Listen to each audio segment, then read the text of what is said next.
क्या होता है पनडुब्बी यानी कि सबमरीन, जिसे इंग्लिश शब्द में कहा जाता है। और पनडुब्बी में सैनिक कैसे रहते हैं और उनका रहना खाना पीना, इसमें टोटल डिटेल्स हम जानकारी लेंगे कि वह अपने शत्रु से यानी कि अपने दुश्मनों से बचने के लिए कैसे इस्तेमाल करते हैं, अपने पनडुब्बी को किस तरह से वो चलाते हैं और कैसे रहते हैं। उनका समुद्र के अंदर यानी पानी के अंदर सैनिकों को अपने सबमरीन में रहने पर कौन कौन सी कठिनाइयों का सामना करना पड़ता है, कौन कौन सी चुनौती भरन पूर्ण उन्हें कार्य भी करना पड़ता है, कैसे उनके समुद्र के अंदर की जिंदगी होती है सबमरीन में, इसके बारे में हम टोटल जानकारी इस वीडियो में लेने वाले हैं। तो सबसे पहले समझ लेते हैं कि सबमरीन है क्या, यानी कि पनडुब्बी जो समुद्र में चलने वाली एक ऐसा जहाज होता है जो महीनों तक गायब रहता है। पता नहीं कितनों दिनों तक, कितने महीनों तक, कितने हफ्तों तक वह समुद्र के नीचे रहता है और बहुत दिनों तक भी रहता है। और जो पता है कि भले ही वह रहता तो पानी में है, लेकिन फिर भी वहां पर सभी सैनिकों को भरपूर पानी पीने के लिए नहीं होता है। एक ऐसा जहाज जहां ठीक से सांस लेने के लिए भी ठीक से परेशानी, बहुत ऑक्सीजन की कमी वहां पर होती है। और कठिन परिस्थितियों में यानी कि मुसीबतों में जहाज में रहकर हमारे देश की रक्षा करने वाले जवान, हमारे देश के ऐसे जवान जो पता नहीं कब अपने घर पर लौटेंगे, कब उनकी माँ उनकी लिए आसरा जोहती रहेगी, ऐसी स्थिति में वह किस तरह से लड़ते हैं, तो इसमें हम जानकारी लेते हैं। तो ऐसे जहाज जहां धूप देखते हुए भी कई महीने बीत जाते हैं सैनिकों को, और जहां हमारे देश की सैनिकों में सीमित मात्रा में वहां पर खाना और पीने के लिए पानी और खाने के लिए भी एक समय निश्चित निर्धारित होता है कि 10 मिनट या 12 मिनट की केवल सिर्फ उन्हें खाना खाने के लिए समय मिलता है। और सबमरीन यानी कि पनडुब्बी में बहुत ही कम वहां पर सोने के लिए जगह और बहुत ही कम उसमें टाइम भी दिया जाता है सोने के लिए। और जो कि सबमरीन यानी कि पनडुब्बी यानी कि यह पनडुब्बी का चित्र है, इसमें बहुत सारी ऐसे मशीनों से यह लैस होता है जिस कारण सभी जगह, लगभग सभी जगह मशीनें तैनात किए हुए रहते हैं। तरह तरह से टेक्नोलॉजी वहां पर लगी रहती है, जिस कारण ज्यादातर सैनिकों को, नौसैनिकों को ज्यादा मौका दिया भी नहीं जाता है और ज्यादा होता भी नहीं है कि उन्हें मौका मिल पाता है या वो सोने के लिए या ज्यादातर खाने के लिए। वो एक लिमिट यानी कि एक सीमित मात्रा में भोजन भी करते हैं और उसी लिमिट यानी सीमित मात्रा में अपना समय भी सभी चीज वो करते हैं। यानी महीनों तक वो नहा भी नहीं पाते हैं। कभी कभी इतना दिक्कत का सामना करना पड़ता है कि उन्हें खुद ही मालूम नहीं होता। अगर उन्हें किसी भी मिशन के लिए अगर रेडी किया जाता है, किसी भी मिशन पर अगर उन्हें भेज दिया जाता है, तो उन्हें खुद भी पता नहीं चलता कि उनसे जो शत्रु हैं वो कितने शक्तिशाली हैं, यानी कितने भी पावरफुल हैं। तो ये देखिए, ये सबमरीन है। इस सबमरीन यानी कि पनडुब्बी जिसे बोलते हैं, इस पनडुब्बी का इस तरह से आकार जो बनाया हुआ रहता है वो चोखनुमा यानी नुकीली नुमा जो बनाया हुआ रहता है, उसका एक मेन मकसद होता है कि वह जलीय में यानी समुद्र में बहुत तेजी से तैर सके। और इसका जो रफ्तार होता है वो काफी तेज होता है।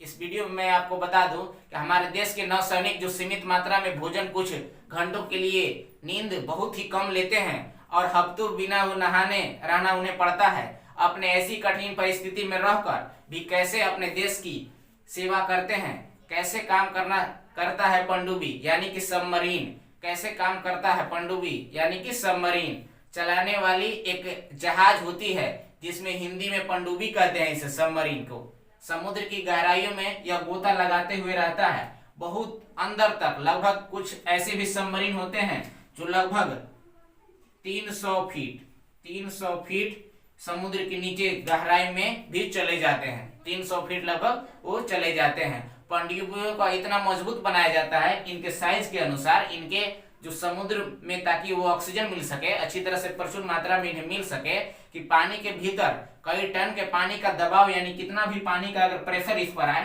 तो ये सहन कर सकता है सबमरीन यानी कि पनडुब्बी। इस तरह से इसे सांचा में ढाला जाता है, उस साइज के अनुसार इसे बनाया जाता है कि पानी के भीतर लाखों टन के पानी का दबाव सहन कर पाए यह सबमरीन। और यही कारण है कि पनडुब्बियों को 300 मीटर की गहराई तक भी ले जाया जा सकता है।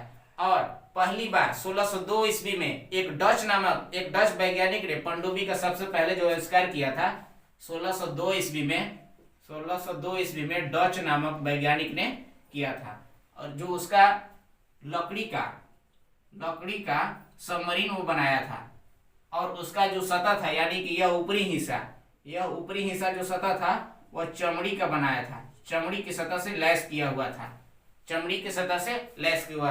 हुआ था। और उसके बाद जो बनाया था और इसकी सतह चमड़े की ओर से कवर किया हुआ था। और इस वैज्ञानिक को भी महसूस नहीं होता है कि इस वैज्ञानिक को भी यानी डच वैज्ञानिक को भी यह मालूम नहीं होता है, यह ज्ञात नहीं होता है कि मेरा यह चलकर ऐसी अनोखी चीज है जिसे मैंने आविष्कार किया है, यह आगे चलकर पूरी विश्व के लोग इसे युद्ध के लिए यानी लड़ाई के लिए वार के लिए इसे इस्तेमाल करेंगे। उन्हें भी ऐसा ज्ञात नहीं था, लेकिन वो वैज्ञानिक आगे ऐसा सोचा भी कभी नहीं था अपने लाइफ में कि मेरे जो ये अद्भुत मशीनी है, अद्भुत जो वैज्ञानिक है, अद्भुत जो खोज किया हूं मैंने यह सबमरीन का यानी कि पनडुब्बी का, वो आगे चलकर लोगों के लिए एक खतरनाक लड़ाई में तब्दील कर देगी यानी बदल देगी। यह पनडुब्बी को लकड़ी की बनी थी, इसी जैसे हमने बताया इसके ऊपर चमड़ी की कोर इसका था। उस वैज्ञानिक को भी महसूस नहीं था, और आविष्कार एक दिन युद्धों के लिए किया जाएगा उसे भी यह ज्ञात नहीं था। इसके बाद साल 1775 में दुनिया की सबसे बड़ी कंपनी अमेरिका की कंपनी ने 1776 ईस्वी में एक परमाणु ऊर्जा से चलने वाली एक सबमरीन बनाया, परमाणु ऊर्जा से जो चलेगा। और आज ज्यादातर आज के भी दुनिया में सबसे ज्यादा परमाणु ऊर्जा से चलने वाली सबमरीन को बनाया जा रहा है, यानी लैस किया जा रहा है, उसे तैयार किया जा रहा है।